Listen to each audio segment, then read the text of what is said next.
अंतिम सत्ता जो है वो कैसी है, और कैसी है का मतलब क्या हुआ। आप अंतिम सत्ता के बारे में एक ऑप्शन ये मान सकते हैं, स्पेशली अगर आप मोनिस्ट हैं, अगर आप एकवादी हैं, आपको बताना पड़ेगा कि भाई वो जड़ है या चेतन है। इनमें से एक ही मान सकते हैं। एक तरीका है कि आप मान लें कि अंतिम सत्ता मैटर की है, यानी जड़ पदार्थ की है, चेतना की नहीं है। लेकिन आप समझ रहे हैं कितना संकट आपके सामने आने वाला है। आपको साबित करना पड़ेगा कि लोहे और लकड़ी से विचार कैसे पैदा हुए, क्योंकि आप चेतना की सत्ता नहीं मान रहे। आप समझ रहे हैं, मैं सिर्फ रिवाइज कर रहा हूं अपने आप में। आप समझ पा रहे हैं? ये तो नहीं लग रहा कि गलत विषय में घुस गए, वही ज्यादा अच्छा था गाने वाने सुनना। मतलब वो भी अच्छा है, ये भी अच्छा है। जिंदगी को एक पक्ष में नहीं रहना चाहिए, हर पक्ष का मजा है। एक कवि हुए रघुवीर सहाय, हिंदी साहित्य में आधुनिक काल में, इतना बढ़िया लिख के गए, हम तो सारा का सारा लेंगे जीवन, हम तो सारा का सारा लेंगे जीवन, कम से कम वाली बात ना हमसे कहिए। ये थोड़ा ना कि केवल गाने सुनेंगे या केवल फिलोसफी पढ़ेंगे। दिन में फिलोसफी, शाम को गाना सुनिए, क्या दिक्कत है? मजा डाइवर्सिटी में, क्यों एक रास्ते पर चलना है? हर रास्ते पर चलिए। खैर, एक तरीका यह है कि हम मान लें कि अंतिम सत्ता जो है वो भौतिक वस्तु की है, जड़ पदार्थ की है। चैलेंज ये है कि आपको साबित करना पड़ेगा कि जड़ पदार्थ से चेतना यानी कि विचार यानी कि भावनाएं कैसे पैदा होती। यह आसान नहीं है, नानी मर जाती है साबित करने में वैज्ञानिकों की, बहुत मुश्किल काम है। आज तक के सारे वैज्ञानिक मिलके भी ये साबित नहीं कर पाए। मतलब हम सैद्धांतिक रूप से मान लेते हैं कि मैटर से लाइफ पैदा हुई होगी अगर हम डार्विन को फॉलो करें।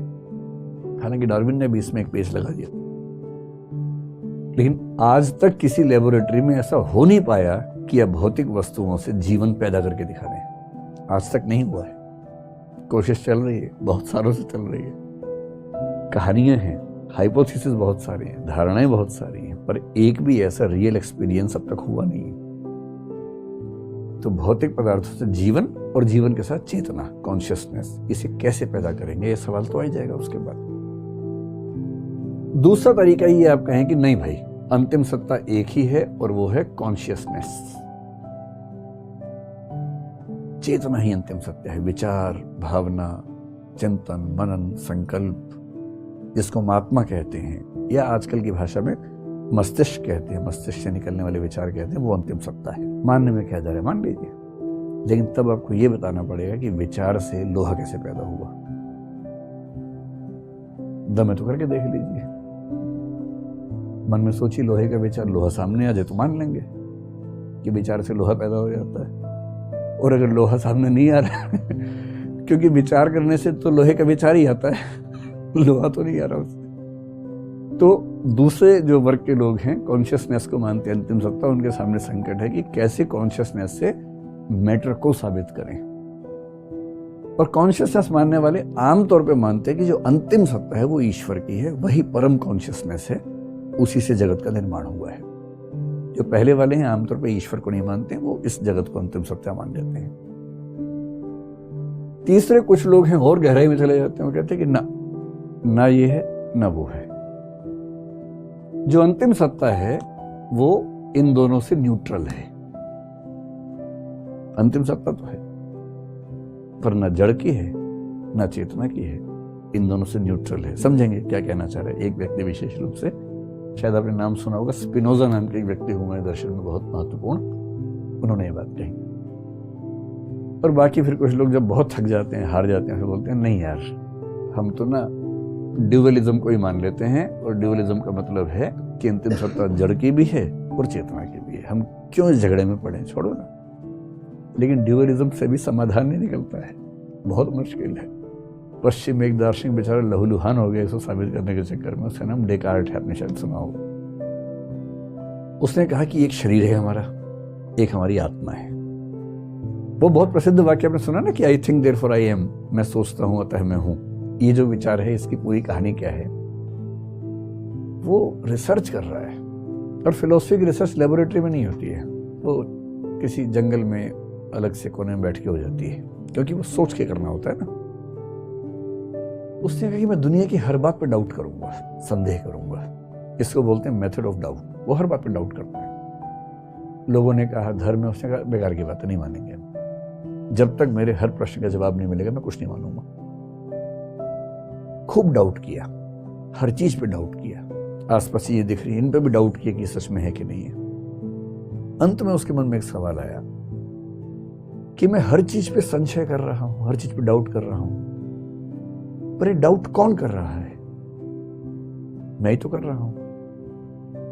अगर मैं हर चीज पे डाउट कर रहा हूं तो कम से कम एक बात तय है कि कोई डाउट करने वाला तो है।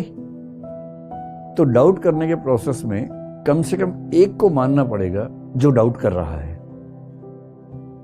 अभी आप लोग कितने खुश हो रहे हैं, हाँ कितना अच्छा निष्कर्ष है, एकदम 2 कौड़ी का निष्कर्ष निकला। बाद में पता लगा एकदम बकवास बात है, लेकिन उस समय लोग बड़े दीवाने हो गए इस बात के, बड़े दीवाने हो गए कि डाउट के प्रोसेस में एक चीज पे डाउट नहीं कर सकते, और वो ये कि कोई डाउट कर रहा है।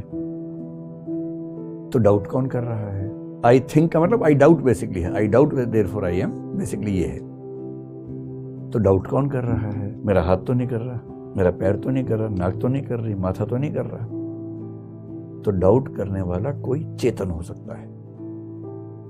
वो डाउट हो ही रहा है, इसका मतलब मेरे भीतर कोई चेतना तो है ही।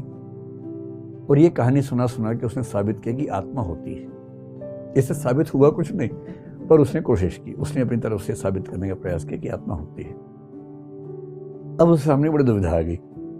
उसने कहा कि आत्मा कॉन्शियस है और ये शरीर क्या है? ये भी तो आप ही हैं। हम ऐसा ना बोलते हैं कि मेरा शरीर चल रहा है, आप बोलते हैं मैं चल रहा हूं, उसको भी तो मैं ही बोल रहे हो भाई। और जब दुख होता है, चेतना होती है, तब आप क्या बोलते हैं? मैं सोच रहा हूं। तो सोचने वाला भी मैं, चलने वाला भी मैं, जबकि सोचने वाला मैं चेतन है, चलने वाला मैं भौतिक है, शरीर है। अब उसके सामने बड़ा क्राइसिस है। उसने मान लिया कि शरीर एकदम अलग चीज है, चेतना एकदम अलग चीज है, आत्मा एकदम अलग चीज है। अब उसको यह समझाना है कि कभी कभी क्या होता है कि मेरा मूड खराब होने से मेरा शरीर निष्क्रिय होने लगता है। सबके साथ होता है। अगर आपका मन ठीक ना हो तो बॉडी भी काम नहीं करती है, और बॉडी को चोट लग जाए तो मन भी परेशान रहता है, दुख होने लगता है, बेचैनी होने लगती है। अगर ये दोनों एकदम अलग अलग हैं तो इनमें आपस में बात कैसे होती है? मन के तनाव का असर शरीर पे कैसे होता है, और शरीर की समस्या का असर मन पे कैसे होता है? और दर्शन की बहुत बड़ी समस्या जो डेकार्ट के सामने आई, अगर भौतिक वस्तु और चेतना एकदम भिन्न भिन्न है तो आप इनके बीच में इंटरेक्शन कर ही नहीं सकते। और उसके विचार का नाम ही क्या है? इंटरेक्शनिज्म। जो वो कर करके थक गया पर साबित कुछ कर नहीं पाया। कैसे साबित? आप कल्पना कीजिए, एक कमरे में एक लोहा रखा है, इधर एक विचार है। लोहा विचार से कुछ कहना चाहता है, किसी भी तरह से कह के देख ले कैसे कहेगा। और फिर विचार चाहता है कि मैं लोहे को कुछ कहूं, कैसे कहेगा? उस विचार ने कितनी कल्पनाएं की। उसने कहा खोपड़ी के अंदर एक ग्लैंड है, पीनियल ग्लैंड है, पीनियल ग्लैंड की आधार पर इंटरेक्शन होता है। तो लोगों ने मुस्कुरा के सवाल पूछा कि पीनियल ग्लैंड क्या है, भौतिक या चेतन? अगर ये भौतिक है तो ये लोहा हो गया, ये चेतन है तो विचार हो गया, और समस्या वहीं की वहीं है। बड़ा लहूलुहान हो गया बेचारा, कुछ साबित नहीं कर पाया। मतलब उस समय के लोगों ने खूब तालियां बजाई, वाह वाह क्या सोचा है, क्या सोचा है। लेकिन बाद के लोगों ने, क्या सोचते हो यार तुम, क्या इसमें तुमने ऐसा सोचा? इतना क्राइसिस है।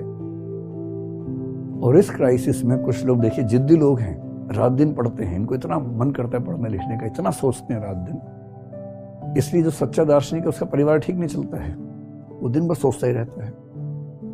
उसी घर में लोग जाते हैं खाना लेके, वो देखता रहता है क्या है ये, सच में है कि भौतिक है कि चेतन है कि क्या है। वो बेचारा उस लेवल पे आ जाता है। इसलिए आप देखेंगे महान कलाकार, महान साहित्यकार, महान दार्शनिक, महान गणितज्ञ आमतौर पर अकेले ही होते हैं। आजकल तो महान राजनेता भी, लेकिन पहले ये सब लोग अकेले ही चलते थे, परिवार के साथ सजता नहीं है।